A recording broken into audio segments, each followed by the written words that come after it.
On s'était fixé cet objectif, vous le savez, on voulait ramener d'abord le Tour en Auvergne, au sommet du Puy-de-Dôme, c'était un rêve.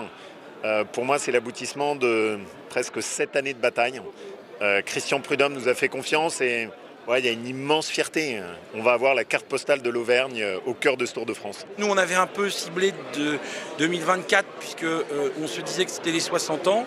Mais quand Christian Prudhomme nous a dit qu'on pouvait avancer et être plus rapide, on a sauté sur l'occasion parce qu'on ne loupe pas une telle proposition d'ASO. Cette histoire extraordinaire, j'en parlais avec Bernard Hinault en arrivant, que je connais bien.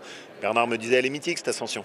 Et donc pour nous c'est une gigantesque fierté. Il fallait une entente avec le département pour y arriver. Lionel m'a beaucoup aidé, Lionel Chauvin, et ensemble on y est arrivé, rajouter la ville de Clermont et ce pacte commun qu'on a su construire. Comme j'avais annoncé dès le départ que oui, mais à une seule condition, c'est qu'on n'ait personne sur les 4 km. Donc c'était aussi important de pouvoir revoir les coureurs sur une autre étape, sur 2 autres étapes, et puis que l'ensemble du public puisse être au bord des routes pour voir l'ensemble de ces champions, l'ensemble de ces sportifs. Il y a un beau défi avec Vulcania, avec Issoire, là aussi avec Clermont-Ferrand. Je crois qu'on est trait d'union entre la région, Clermont-Ferrand Métropole et le Puy-de-Dôme. Ça veut dire l'opportunité d'une vraie fête populaire et que tous les aficionados du vélo vont pouvoir prendre le temps et voir les coureurs, les équipes.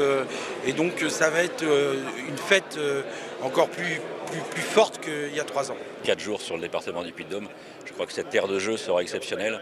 C'est un bon retour également qu'on doit renvoyer à nos populations. On va passer un petit peu dans toutes les communes, ces magnifiques communes que l'on a dans notre Puy-de-Dôme, ces magnifiques paysages avec leurs clochers, les vaches salaires. Il va y avoir vraiment de quoi montrer des images extraordinaires à l'ensemble du monde entier, puisqu'on le sait, c'est aussi beaucoup d'images qui sont retranscrites dans tous les pays. On avait eu une arrivée il y a 40 ans et 40 ans après, on reçoit à nouveau ce magnifique spectacle, cette plus belle compétition du monde en matière cycliste. Le département de l'Allier a une vraie culture de proximité avec le Tour. Montluçon en 2001, en 2008, 5% en 2013 comme ville départ. Ça faisait 10 ans, ça nous manquait. Donc aujourd'hui, on est content de retrouver à Moulins une arrivée du Tour, qui passera d'ailleurs aussi par Montluçon en venant de Clermont-Ferrand. Puis on espère que d'ici encore quelques années, le Tour reviendra plus fréquemment, sans qu'on ait besoin de l'attendre aussi longtemps, et notamment pour aller à Vichy.